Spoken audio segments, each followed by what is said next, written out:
Vamos a orar por el servicio del día de hoy. Señor, gracias Padre porque has sido tan bueno para nosotros. Gracias Señor porque hemos recibido promesa tras promesa, versos ancla, estímulo, ánimo, aliento, exhortación por medio de tu palabra durante la semana, Señor. Tú has sido fiel entregando tu mensaje en tu escritura y con tu Espíritu Santo ayudándonos a ponerle sentido a cada versículo, a cada porción que estamos leyendo. Danos la disciplina necesaria para continuar en una vida piadosa, ejercitándonos en la piedad, Señor, que esto sí aprovecha. Señor, gracias por tu palabra dicha en toda la carta a los romanos. Y tu siervo, Señor, simplemente trató de entregar el mensaje, hizo el esfuerzo. Sé tú, Señor, haciendo tu obra en cada uno de nuestros corazones, porque tu mensaje es tan profundo, tan valioso, tan extenso, que nos faltan palabras para poder aterrizarlo como tú lo harías aquí en la tierra, Señor. Gracias por tenernos tanta paciencia, gran Maestro. Gracias, Rey, por amarnos tanto. En el nombre de Jesús. Amén. Rodeados de cristianos. Rodeado de cristianos es el título para esta última porción, ¿sí? Y quiero que tú y yo vayamos a Romanos capítulo 16, versículo 20. ¿De acuerdo? De aquí le quiero pedir, como ya lo hemos hecho de costumbre, que vayas a Romanos 16 y yo voy a leer el versículo 20 y ustedes nos vamos a ir así intercaladamente, ¿de acuerdo? Romanos capítulo 16, iniciamos en el versículo 20 y luego ustedes el 21 y yo el 22 y así nos vamos intercaladamente y nos vemos juntos hasta el 27, ¿de acuerdo? Dice así, versículo 20: y el Dios de paz aplastará pronto a Satanás debajo de los pies de ustedes. La gracia de nuestro Señor Jesucristo sea con ustedes. Ustedes.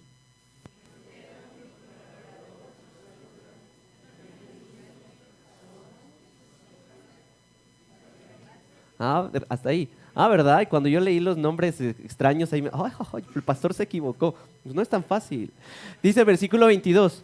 Yo, Tercio, que escribo esta carta, los saludo en el Señor. ¿Ustedes?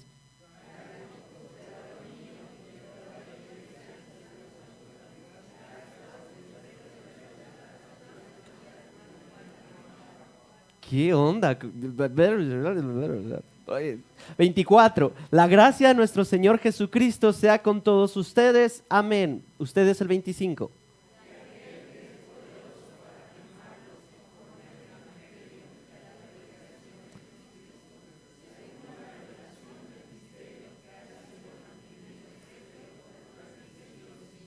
(26) dice, pero que ahora ha sido manifestado y por las escrituras de los profetas, conforme al mandamiento del Dios eterno, se ha dado a conocer a todas las naciones para guiarlas a la obediencia de la fe, juntos, al único y sabio Dios, por medio de Jesucristo, sea la gloria para siempre. Amén. Muy bien, los felicito. Dense un aplauso por eso. Hicimos un gran trabajo leyendo.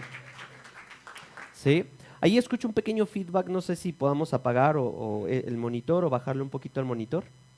¿Y ahí ustedes me escuchan bien? ¿Sí? Trataré de no elevar mucho mi voz porque tengo reseca la garganta, entonces así todos ganamos. Dice el versículo 20, ya regresándonos, dice, y el Dios de paz aplastará pronto a Satanás debajo de los pies de ustedes. Este versículo para mí se me hace una joya en el capítulo 16, porque resume mucho de lo que Pablo ya nos ha estado diciendo durante los capítulos anteriores y lo que Dios ya nos ha dicho en toda la extensión de su palabra.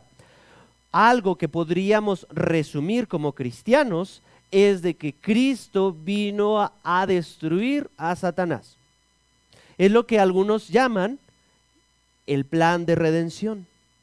Y redimir significa pagar un precio por algo o por alguien. En este caso, Cristo pagó un precio por nosotros para darnos libertad o hacernos esclavos en Jesucristo.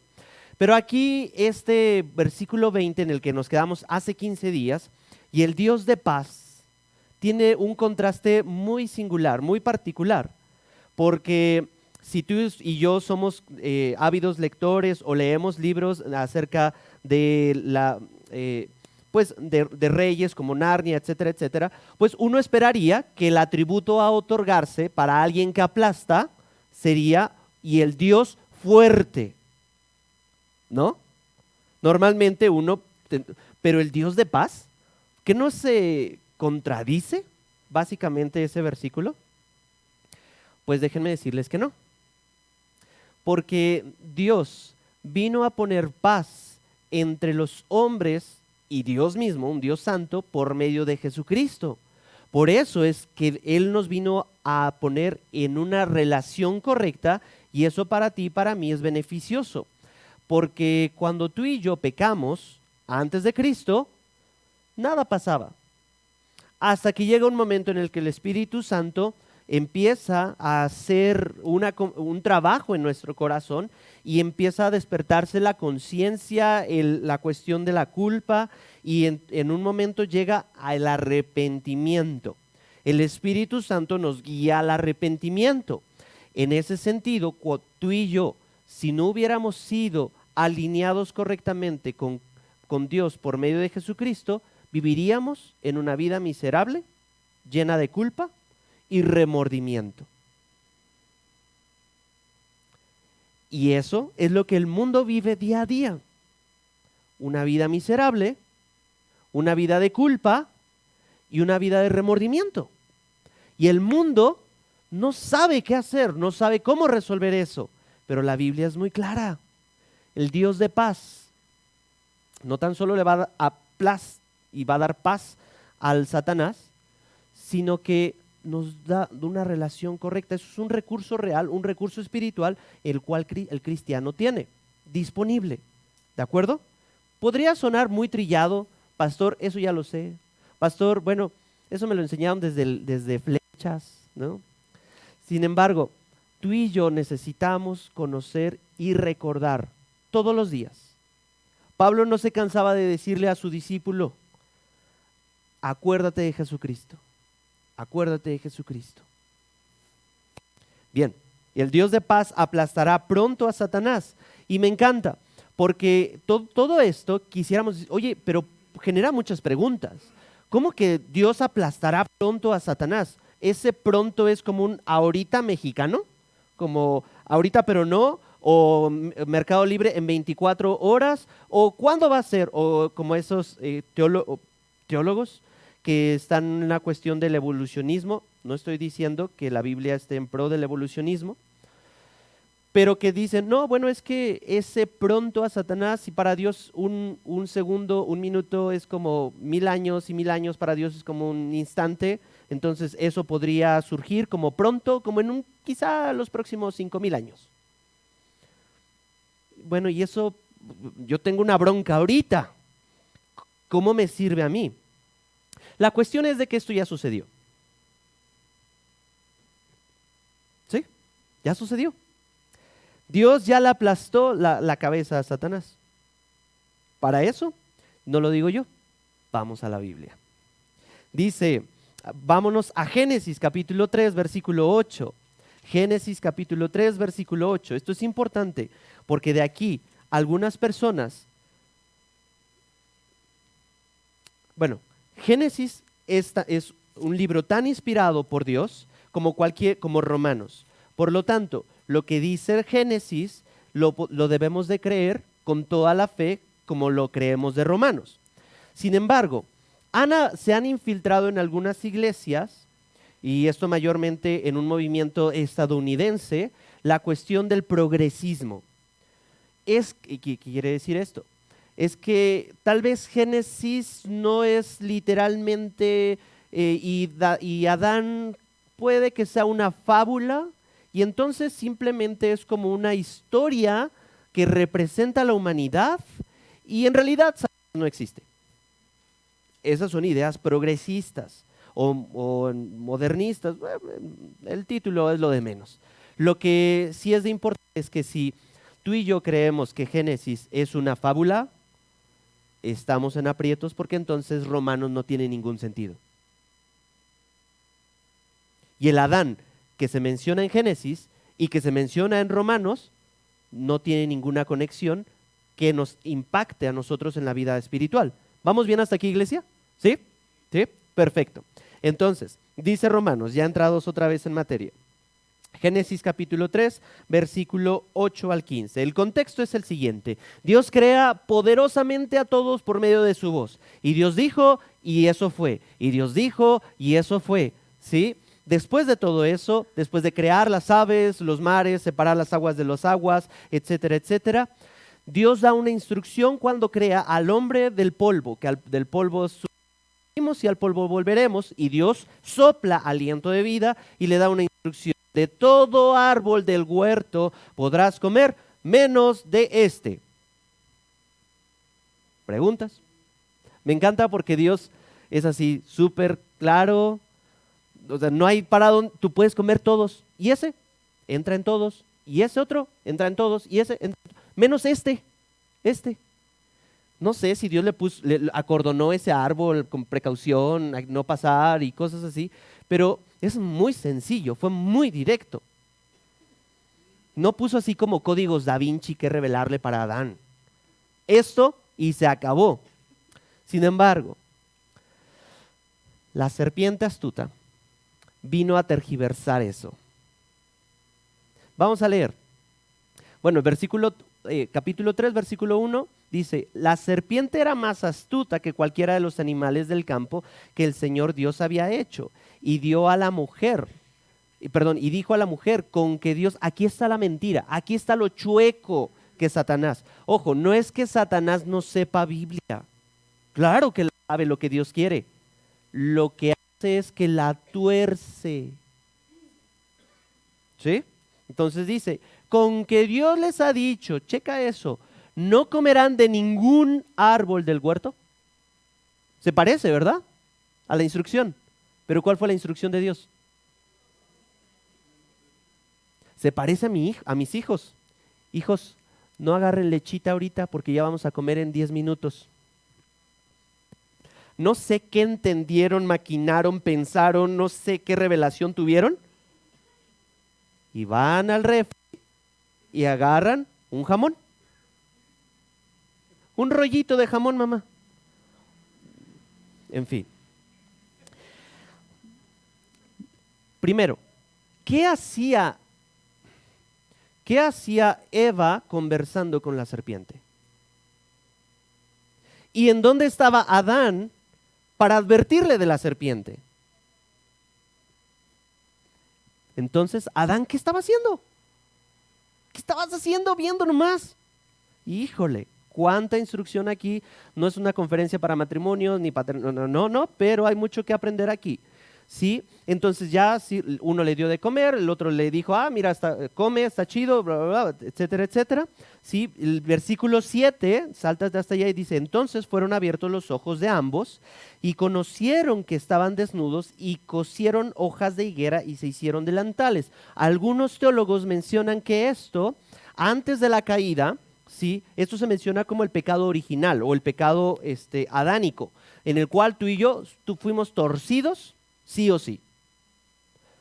Todos provenimos de la simiente de Adán y de Eva, por lo tanto todos fuimos contaminados por ese pecado. El punto es de que aquí está una evidencia de la primer religión humana, cuando se cosieron hojas de higuera y así a la Tarzán quisieron decir, híjole, me avergüenzo de mi desnudez, tengo culpa, voy a hacer algo con mis manos para poder estar en paz. Pero si alguien se ha vestido de plantas, no duran mucho, se marchitan. Posteriormente, Dios en su misericordia, ¿sí?, les hace vestiduras de pieles. Entiéndase, otra vez haciendo alusión al evangelio, porque se sacrificó un animal inocente para tapar la vergüenza o la culpa de alguien más. Eso es expiación, ¿sí? Volvemos al versículo 8 de Génesis 3. Y oyeron al Señor, Dios que paseaba en el huerto al fresco del día. Me imagino Dios paseándose. Si a ti te gusta ser madrugador o salir a pasear en las mañanas, yo creo que Dios es muy mañanero. Entonces el hombre y su mujer se escondieron de la presencia del Señor de entre los árboles del huerto.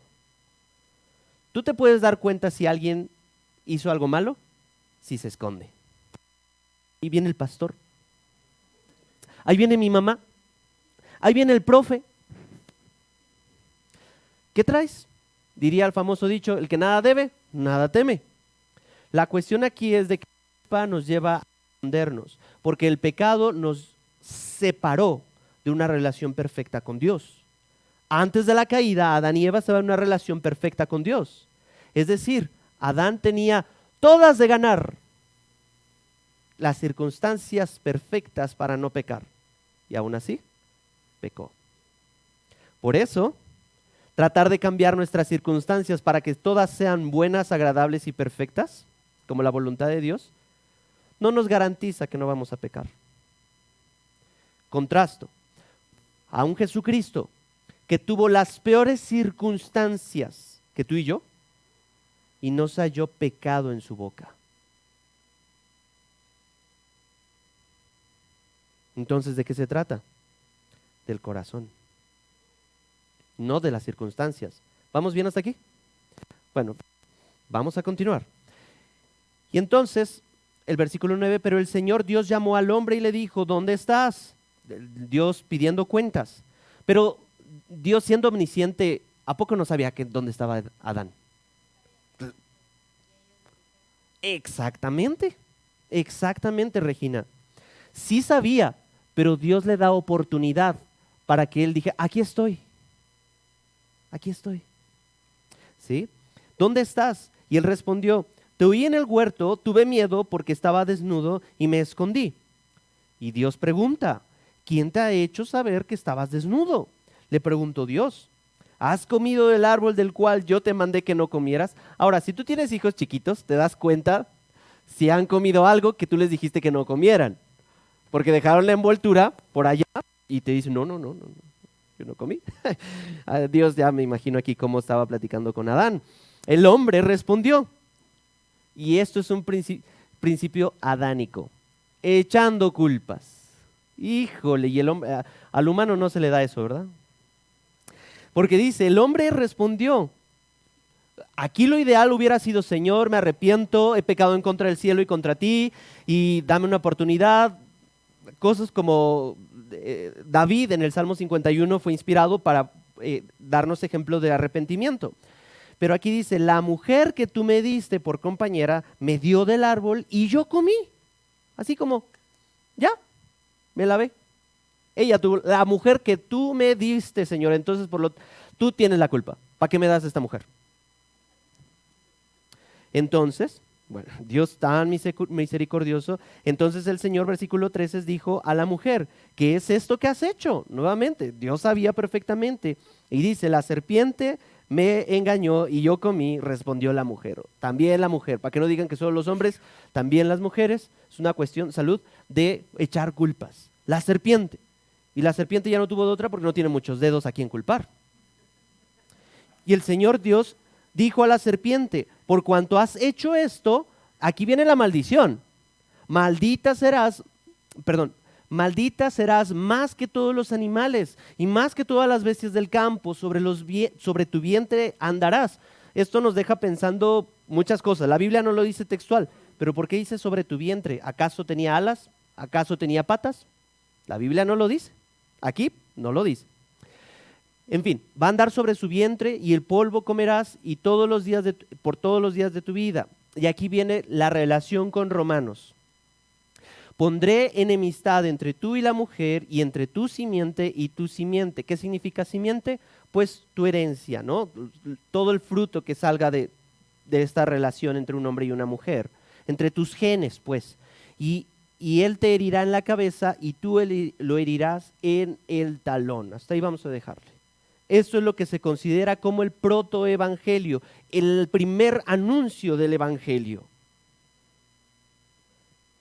Tú lo herirás en el talón, pero él te herirá en la cabeza. Incluso Yuri escribió una canción de machácale la cabeza al diablo, ¿no? Y machácale la cabeza. El asunto aquí es de que tú y yo no tenemos ningún poder para machacarle nada a nadie. Bueno, nomás los... ¿Por qué quiero decir con todo esto? Regresemos a Romanos, porque en algunas iglesias dice, tú machácale y tú hazle guerra a Satanás y tú declara y tú tienes el poder para atar y desatar. Yo nomás me ato las agujetas y le tengo que poner doble nudo porque se me desatan. La onda aquí es de que tú y yo no tenemos ninguna autoridad dada en el cielo y en la tierra como se le otorgó a Jesucristo, como en Mateo 28. ¿Vamos bien hasta aquí, iglesia? ¿Ya estás en Romanos otra vez 16? Esto se está poniendo bueno. Espero que me dé... Híjole, Hechos Romanos. Bernardo, vamos a tener que recorrer todo esto.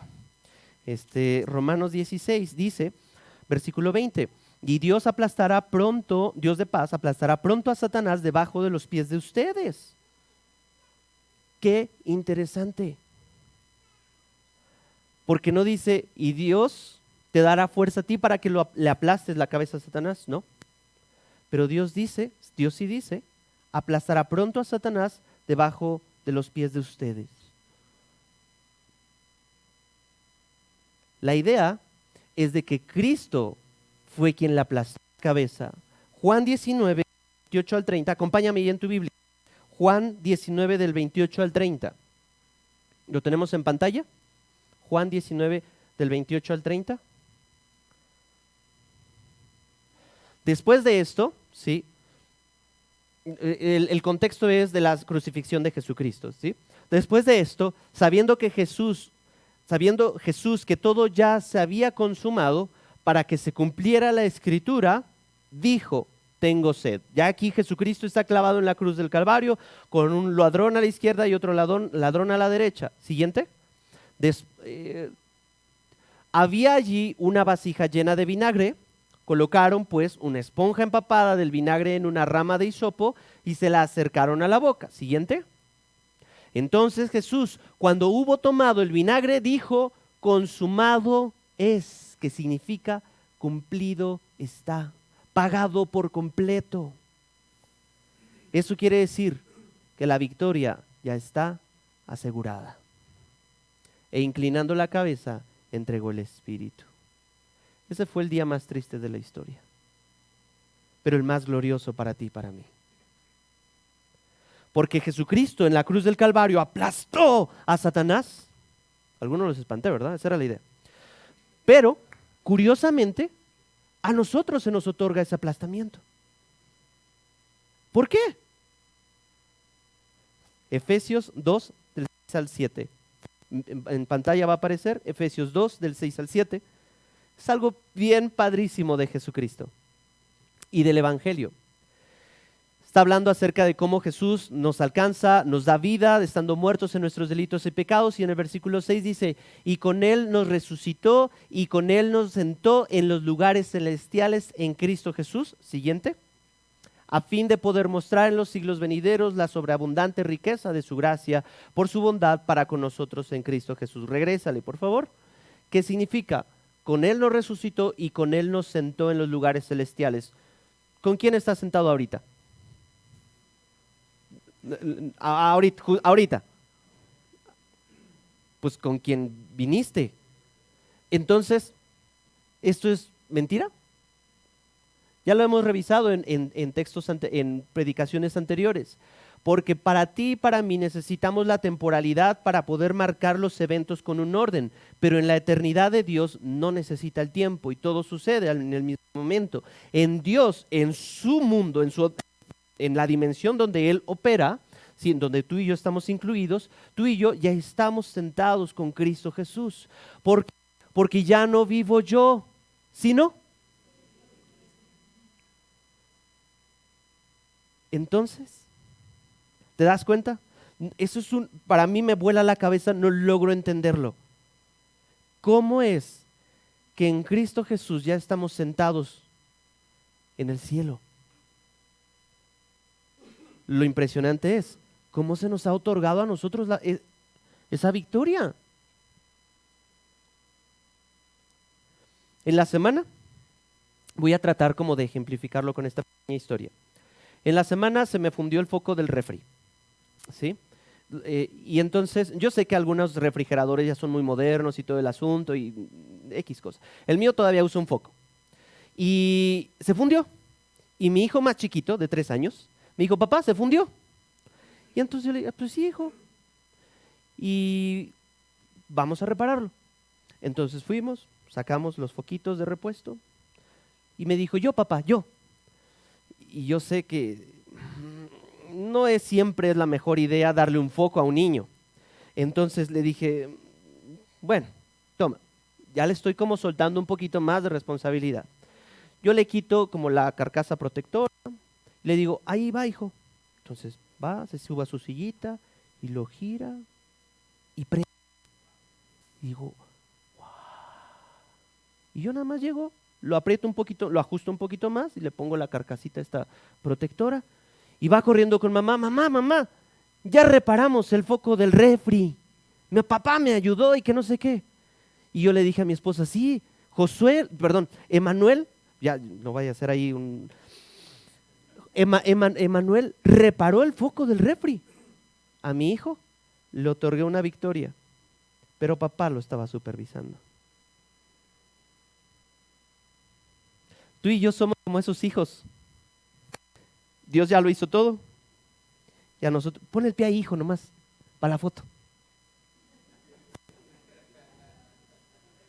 Cuánto amor, cuánto poder, cuánta ternura de Dios. Regresemos a... Bueno, estamos en Efesios. Quiero leerte algo en Apocalipsis. Apocalipsis 20. Apocalipsis 20, 1 al 3. Dice lo siguiente. Apocalipsis 20, del 1 al 3. Dice así. Vi entonces a un ángel que descendía del cielo, con la llave del abismo y una gran cadena en su mano. Esto está haciendo referencia a qué pasó entonces con Satanás. ¿Se quedó ahí aplastado como cucaracha aplastada? Sigue. El ángel prendió al dragón, la serpiente antigua. ¿Y qué otra serpiente más antigua hay que sino Satanás? Otro de sus nombres. Que es el diablo y Satanás. Y lo ató por 1000 años. Versículo 3. Lo arrojó al abismo y lo encerró y puso un sello sobre él para que no engañara más a las naciones hasta que se cumplieran los 1000 años. Después de esto debe ser desatado por un poco tiempo. Esto es escatología. ¿Qué significa?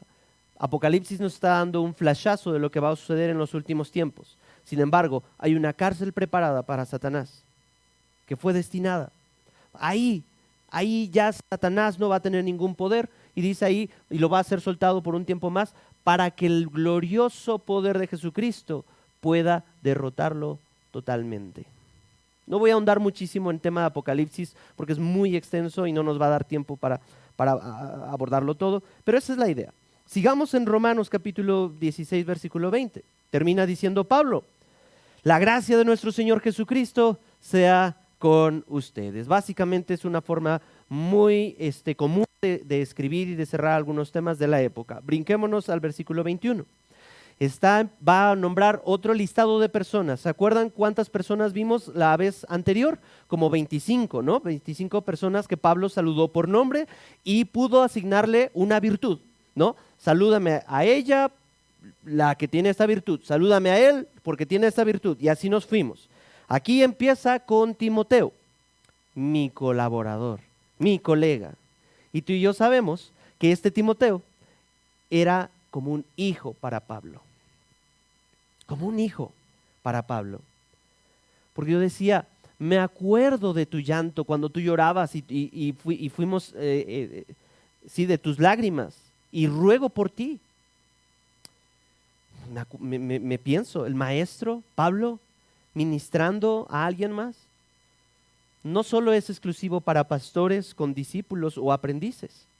Como vimos también, tú como mujer, según Tito 2, tienes el privilegio y también el regalo, con toda responsabilidad, de enseñarle a las más jóvenes. Y probablemente Dios te regala la próxima hija en la fe en esta iglesia, o a tu próxima madre espiritual aquí en la iglesia. No lo sabemos.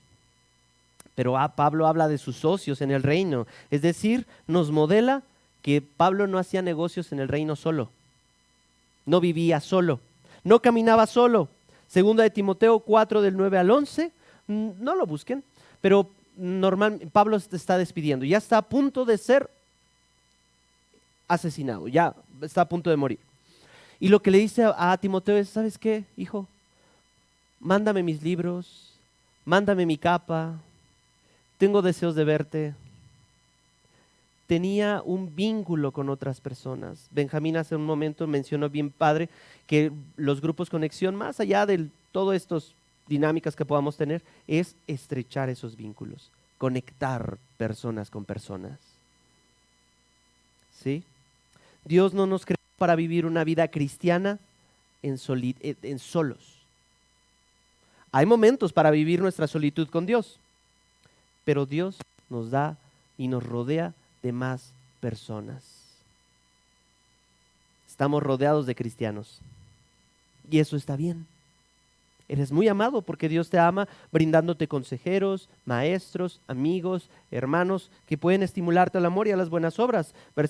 Y luego saluda a Timoteo, mi colaborador, lo saluda, y también Lucio, Jasón y Sosípater, mis parientes. Son personajes que aparecen en Hechos, sí, que ayudan a Pablo en diferentes etapas de la vida. Por ejemplo, Lucio fue uno de los que se le otorgó como el nombre de los que trastornan al mundo. Jasón fue alguien que prestó también su casa para albergar, y bueno, Sosípater también estuvo presente en muchas cosas que Pablo estaba haciendo. Versículo 22. Yo, Tercio, que escribo esta carta, los saludo en el Señor. Pues no, ¿qué es carta de Pablo? ¿Qué pasó ahí? Miren, algunos teólogos dicen que cuando Jesús, Dios, se le presenta a Pablo, ¿sí?, en el camino, tanta luz le provocó cierta ceguera. Qué bueno que la Biblia no especifica qué fue, porque si no, entonces todos diríamos que nuestro aguijón en la carne es una ceguera y echaríamos o menospreciaríamos ciertas otras condiciones en las que Dios nos ha mantenido.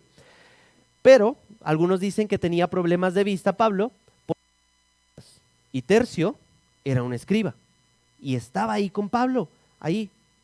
De ahí los chistes que dice, ¿cómo quisiera decirles que se arrepintieran, generación de víboras? Don Pablo, no podemos poner eso. Y mejor, ¿no? Y ya, corrige.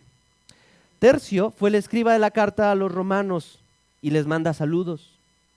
Algunos piensan que Tercio era un esclavo. Y los que tenían esclavos en aquella época no les podían pasar mucho tiempo pensando el nombre.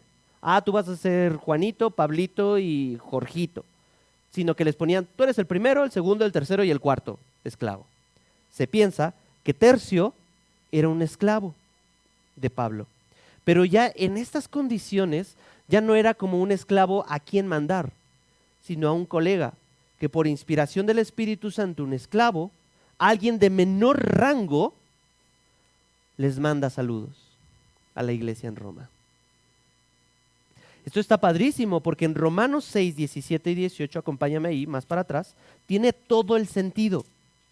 Romanos 6 del 18 al 17. Perdón, Romanos 6, 17 y 18. Gracias. Romanos 6, 17 y 18. ¿Qué dice? Pero gracias a Dios que aunque ustedes eran esclavos del pecado, se hicieron obedientes de corazón a aquella forma de doctrina a las que fueron entregados. Y habiendo sido libertados del pecado, ustedes se han hecho siervos de la justicia. Para Tercio tenía todo el sentido. Ya no había más esclavos, hombre o mujer, ya no había. Y era muy evidente. En el cuerpo de Cristo tú puedes tener ciertas funciones, pero eso no te hace más ni te hace menos. ¿Alguien diría ahí? El suelo para Dios está parejo. No hay favoritismos. De ahí también que muchas iglesias pues les conviene. Sumo pontífice, el excelentísimo, tráiganme 2, 3 camionetas y guaruras y esta comida no me gusta, cámbienla. gusta a la gente, sube el ego, pero para Dios dice, no hay distinción. Tú y yo, a los pies de Cristo, somos igual de valiosos. Versículo 23. Gayo, hospedador mío, y toda la iglesia los saluda. Erasto, el tesorero de la ciudad, alguien que para nosotros sería como el SAT, los saluda. Y el hermano Cuarto, el mismo asunto. Se piensa que también era un esclavo y le pusieron por nombre, tú eres el cuarto esclavo. Gayo tenía la virtud de la hospitalidad, no solo de Pablo, sino de toda la iglesia. Me encanta eso. Porque algunos pueden ser bien hospitalarios nomás para el pastor. Pastor, venga las veces que usted quiera. Manjares aquí en la mesa. Ahorita te mando al hermanito fulanito de tal. Y hacen todo. No, me va a surgir un imprevisto ese día. Sí, pues ¿qué imprevisto? Pues no sé, los imprevistos no se previenen. Aquí Gayo era hospedador mío y de toda la iglesia. ¿Te das cuenta? Me encanta. Y lo saluda Erasto, sí. Pablo no era era un cristiano rodeado de gente. También, sí, hacía ministerio mutuo con el fin de parecerse más a Jesucristo. No tan solo Pablo tenía como idea rodearse de cristianos o de gente para pasarla bien a gusto un dominguito en la tarde. Pablo tenía bien en cuenta que si se iba a reunir con alguien, era para ayudarlo, equiparlo, amarlo, orar por él, para que se forme más a Jesucristo. Un discipulado intencional. Está bien que nos reunamos a ver películas, videojuegos, juegos de mesa, cotorrear un ratito. Pero tú y yo necesitamos ver más allá. Necesitamos parecernos más a Jesucristo. Versículo 24. La gracia de nuestro Jesucristo sea con todos ustedes. Amén. También una forma muy clásica de despedirse. Versículo 25. Y a aquel que es poderoso para afirmarlos conforme a mi evangelio y a la predicación de Jesucristo, según la revelación del misterio que ha sido mantenido en secreto durante siglos sin fin. Voy a detenerme aquí. ¿Por qué? Porque hasta ahorita hay una lista de 35 individuos mencionados por nombre. Y todos tienen virtudes y vicios, que es lo opuesto a virtud, y vicios. Pero Pablo cierra con un nombre que es sobre todo nombre. Y a aquel que es poderoso para afirmarlos. Por lo tanto, Jesucristo es mejor que los otros mencionados anteriormente. ¿Poderoso para qué? Para afirmar significa volverse en cierta dirección, establecer o afirmar. Si nos vuelve a cierta dirección, es para que tú... Es esto, está en una dirección, vamos a cambiarlo en otra dirección. ¿Y cuál es la dirección en la que tú vas a apuntar? Hacia Dios mismo. Aquel que nos moldea para tomar la forma de Cristo. Y dice, conforme... ¿Era el evangelio de Pablo? No, pero Pablo sabía muy bien, lo había apropiado también cada palabra que decía, este es mi evangelio, yo lo abrazo. Evangelio, si quieres tomar nota, se define de la siguiente manera. Evangelio quiere decir, Dios existe, es el creador de todo. Voy a ir un poquito rápido. Dios existe, es el creador de todo. Nosotros hemos pecado contra Él. Envió a Cristo para morir en la cruz en nuestro lugar. Él resucitó como nuestra muestra de la aceptación de Dios por ese sacrificio. Y por la fe en ello, somos reconciliados con Dios y hechos suyos para vivir para su gloria y deleitarnos en Él por siempre. Es una versión corta de lo que es el evangelio. Repito, Dios existe, es el creador de todo, nosotros hemos pecado contra Él, envió a Cristo para morir en la cruz en nuestro lugar, Él resucitó como muestra de la aceptación de Dios por el sacrificio y por la fe en ello somos reconciliados con Dios y hechos suyos para vivir para su gloria y deleitarnos en Él por siempre. Eso es, y a la predicación de Jesucristo. Pastor, ¿por qué aquí no predicamos o no hacemos una serie en lugar de Santiago? Ya le he leído. ¿Por qué no hacemos una serie así como el final de los tiempos, que hable acerca del anticristo, que hable acerca, pues, de qué sucede con las guerras, como estas teorías conspirativas y la Biblia. ¿Qué onda con los reptilianos y los nefilim? ¿Qué tal si, pastor, y si hablamos de las artimañas de Satanás? Así como que cómo se mueve Satanás en un matrimonio y cómo echarle como así, como en judo, la llave noqueadora. Si fuéramos una iglesia satánica, predicaríamos eso. Pero somos una iglesia cristocéntrica y bibliosaturada. Por lo tanto, el que debe de tener la mayor preeminencia, obviamente es Cristo. ¿La Biblia sí habla de esos temas? Sí, algunos temas sí son referidos, pero los hablaremos cuando la Biblia nos lo indique. Por eso hablamos predicamos verso a verso, no de lo que está de moda, no de lo que más está vendiendo ahorita. Pastor, ¿pero por qué? Lee, ponte a leer, investiga. Pero Dios nos ha llamado a que desde este púlpito prediquemos a Jesucristo y a este crucificado. La predicación de Jesucristo entonces es el vigoroso y entusiasta grito del heraldo al anunciar la venida y llegada del Rey y al llamar al pueblo a darle la bienvenida con alegría y a someterse a su reinado. La predicación del Evangelio viene inspirada por un heraldo que venía: ¡ahí viene el Rey! ¡Ahí viene el Rey! ¡Póstrense que viene el Rey! Eso es un predicador. Voy a aprovechar esto. Hasta aquí, todo gira alrededor de Cristo. Y todo debe mantenerse ahí. Tu generación, la generación venidera, tiene que escuchar el Evangelio de Jesucristo predicado. No hay de otra. Jóvenes, aprendan bien esto. Jovencitas, aprendan bien esto. Porque mis hijos dependen de que también estés amando y aprendiendo el mensaje del Evangelio. Aquí se está preparando la siguiente generación de que probablemente sea el pastor de mis hijos. No lo sé. Versículo 26.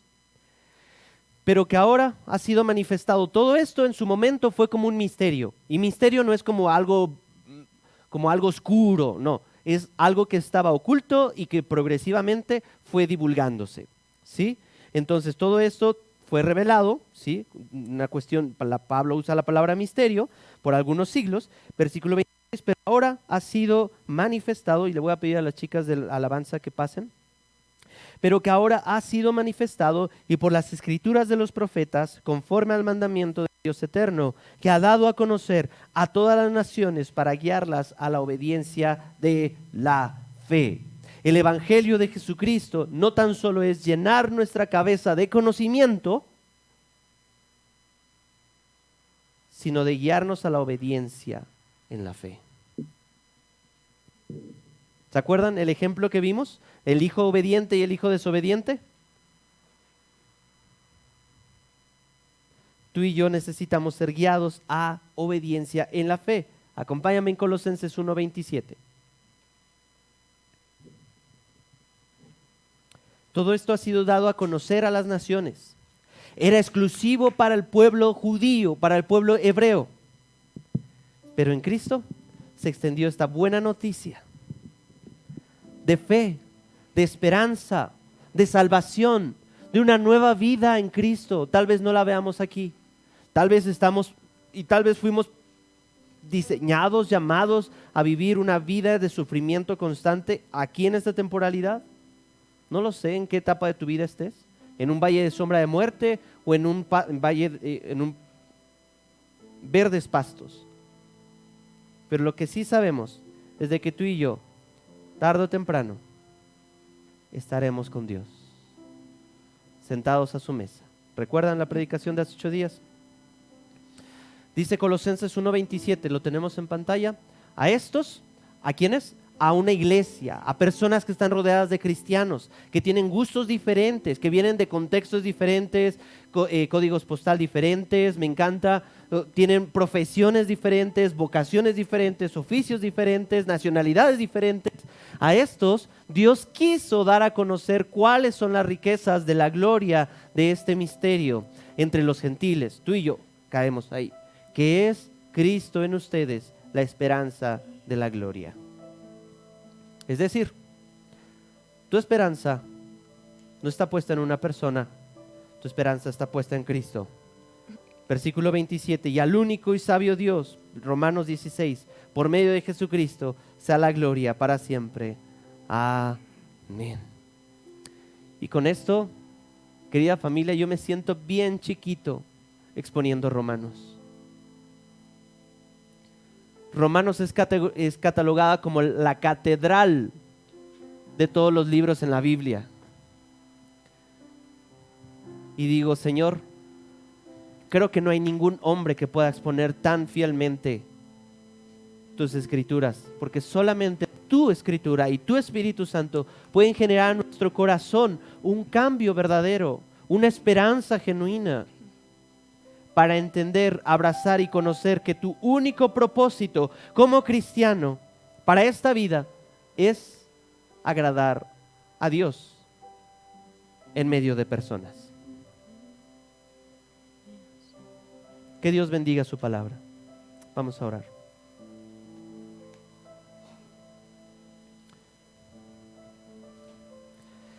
Señor, gracias, porque lo único que podemos decir al final de nuestra lectura en Romanos, Señor, es: aquí está nuestra vida, haz de ella lo que te plazca. Señor, la magnitud del Evangelio es tan vasta que un humano no puede predicarlo en su totalidad.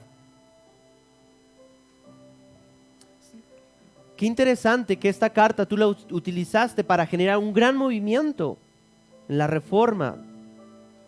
Cambiar mentes, transformar vidas, renovar pensamientos, sanar vidas. Señor, haz lo que tu siervo no puede hacer en el corazón de este rebaño. Para algunos aliento, para otros exhortación, para otros vida, para otros verdad. Que sea tu Espíritu Santo, ya no más alrededor de nosotros, sino que sea tu Espíritu Santo obrando a través de nosotros. Gracias, porque hoy somos más que vencedores. Gracias, Señor, porque nos has justificado. Gracias, porque nada nos puede separar de tu amor. Gracias, Señor, porque nos has rodeado de personas, de pecadores igual que yo, para ser transformados a Jesucristo y vivir en una comunidad que te proclama, que te ama y que pone tu palabra por obra. Señor, bendice a cada familia aquí representada en el nombre de Jesús. Amén.